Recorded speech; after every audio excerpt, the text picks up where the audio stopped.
Hello and welcome. I'm Jess Campmans, guided by Equus, and I'm here with your horse wisdom insights for the week of December 7th.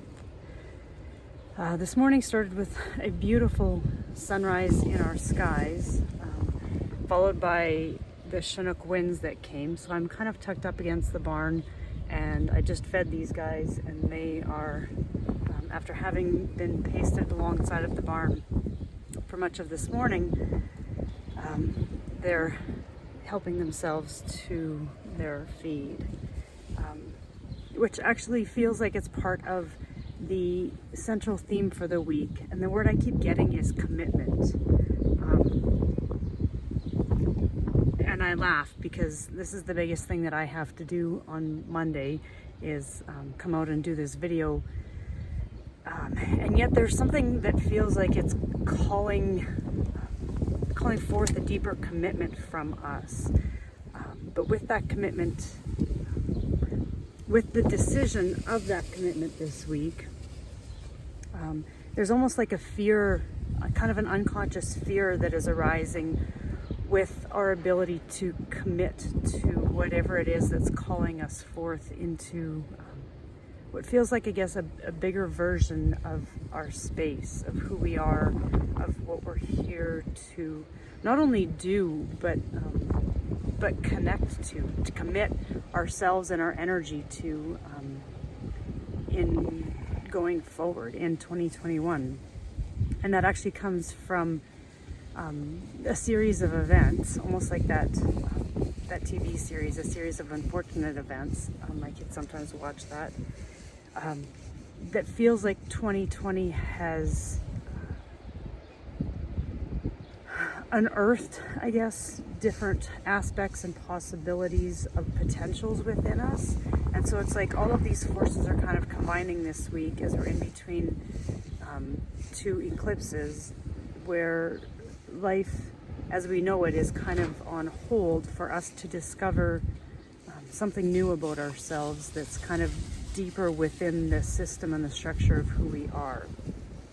And this idea around commitment is interesting. The words I just got was a foretelling of what is our future. And so it's not like if we don't decide that we're going to commit to this certain path, that we won't be able to fulfill our soul's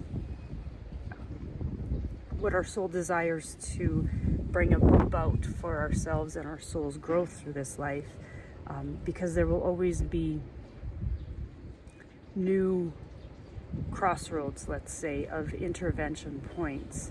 And yet right now there is a really deep calling or yearning from within us to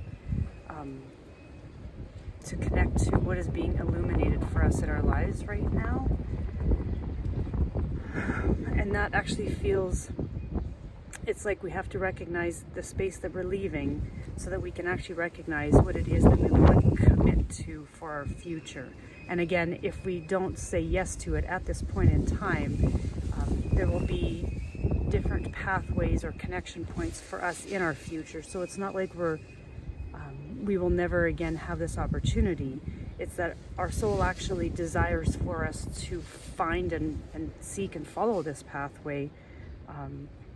And so as we become more engaged with it, more able to embrace the aspects of it all, then it's like we turn, or we go here and then we turn, and then we take this one and then we turn, and we just kind of keep aligning ourselves onto this path more and more.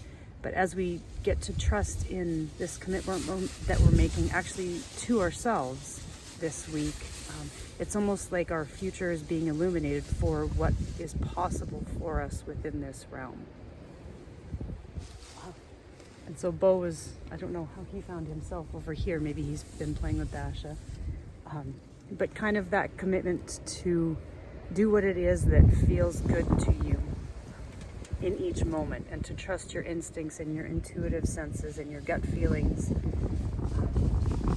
over and above anything else. Because I'm going to say the way of the world as it has been is is no longer going to be the structure that actually enables you to move forward.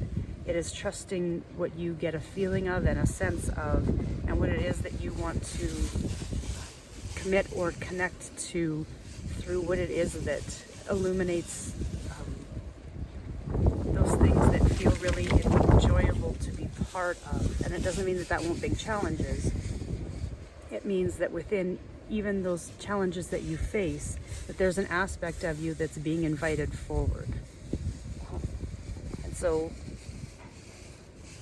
that feels kind of like it's all part and parcel of this week, that we're actually going to see this bigger picture and really get a sense of who we are within it. And then almost like we'll move back outside to recognize that we have choices to make as far as how we want to move forward. And they're all both integral and can only be made by us.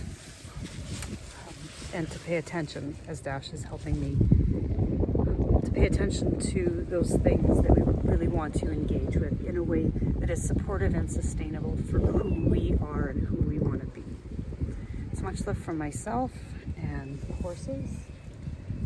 And I look forward to seeing where December brings us. It feels lighter already than it was in November. And there's a space that's calling you forward to connect to it this week.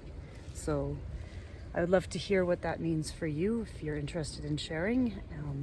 And yeah, I look forward to where this all brings us into next week and the second eclipse of this eclipse window of opportunity. So much love for myself and the horses.